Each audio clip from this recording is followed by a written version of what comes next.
Now, every system has a transfer function. Let's say that we have a system with a transfer function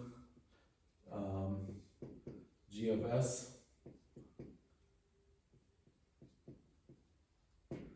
g of s equals, now we will have some numerator which could be a function of s and a denominator which is a function in the frequency domain. Now, in the previous videos we said that the characteristic equation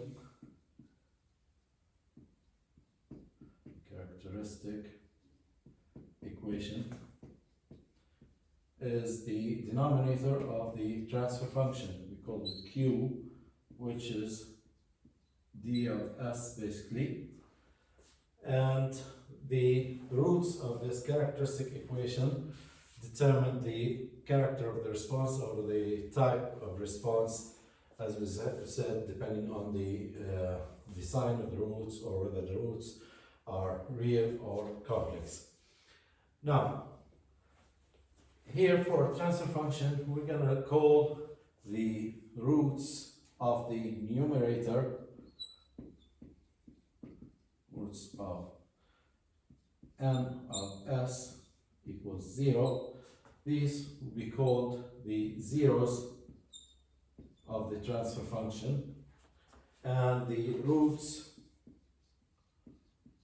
of the denominator d of s equals 0. These are going to be called the poles of the transfer function. So when we say the roots of the characteristic equation, we mean the poles of the transfer function. So we have zeros and poles for the transfer function. The zeros are represented by the letter O or circle on the real imaginary plane, and the poles are represented by x. So for example, let's say that we have a transfer function g of s equals s plus 3, let's say, divided by s plus, or s squared plus 6s plus 25, then the numerator n of s is s plus 3, and we set that to 0. That means s is equal to negative 3. So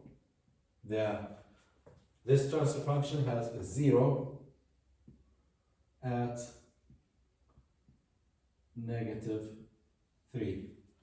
And we represent that here on this plane, let's say negative 1, negative 2, and negative 3 as an O, or a circle, at negative 3. So this is the 0 of this transfer function.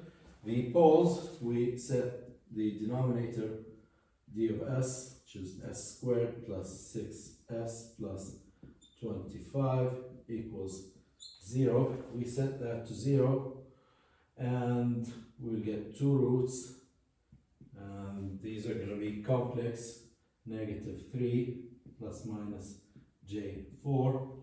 So I can say that I have two poles, p1 and 2 are equal to negative 3 plus minus j4, and these can be represented as x's on the real and imaginary plane.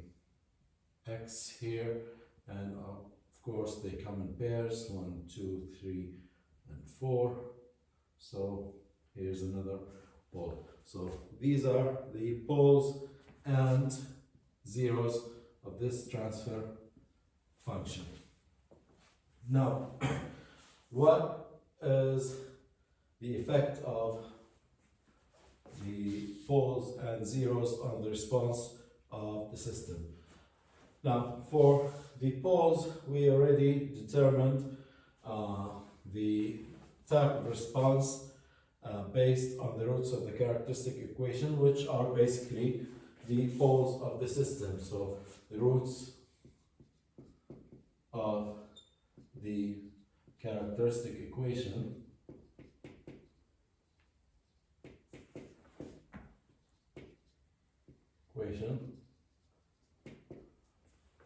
are the poles of the transfer function.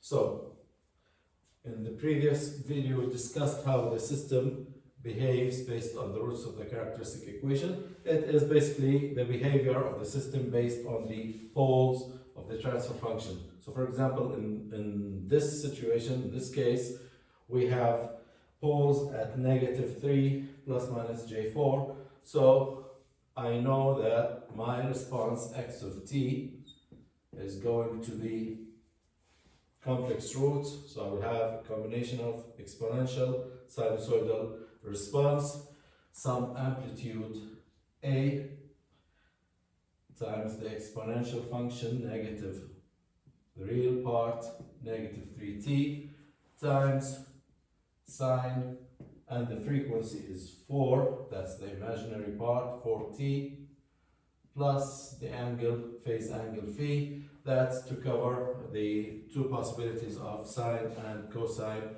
responses. So this response is based on the poles of the system.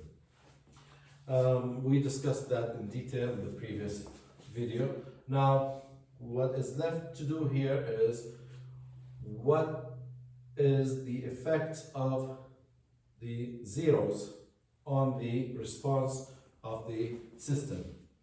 The effect of the zeros on the response of the system. Now, for example, let's say that we have a transfer function g of s equals 3 divided by s squared plus 6s plus 8. And if I want to find the impulse response,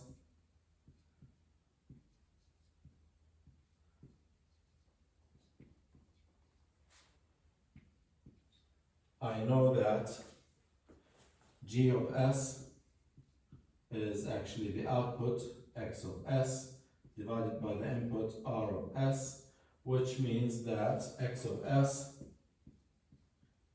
is g of s times r of s, and for an impulse, r of s equals 1. That's an impulse input. So basically, the response depends on the transfer function itself. X of s becomes g of s. And to determine the response of this, or to determine x of t, now x of s is g of s, so x of s is basically 3 divided by s squared plus 6s plus 8. What I will do, I will use the partial fractions here. This is going to be 3 divided by s plus 2 times s plus 4, which is going to be a s plus 2 plus b divided by s plus 4. So, the values of a and b are going to be dependent on what's here in the numerator. If you have 3, you will get some values for a and b. If you change 3 to a different number, or if you change the numerator altogether to a function of s, all that's going to happen is that the values of a and b are going to change. If the values of a and b change, does the response change? The characteristic of the response will not change, because the response, when you take the Laplace inverse, you will always have e to negative 2t plus b e to negative 4t. So the only thing that's going to change is the amplitude of the response here. So it's basically a change in the initial conditions, and we'll see how that happens in details now in the next video.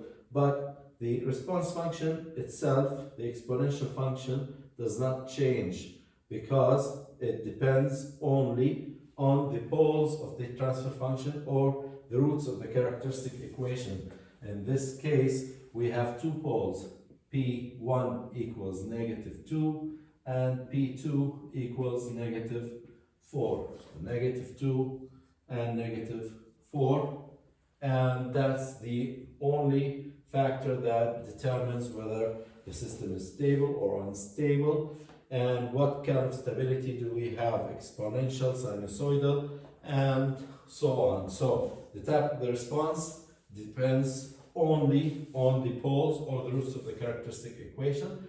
The numerator, or the zeros, will just affect the values of the parameters with the response functions. And let's see a couple of examples here in detail, how the zeros of a transfer function will change or alter the response of a system, the shape of the response of the system.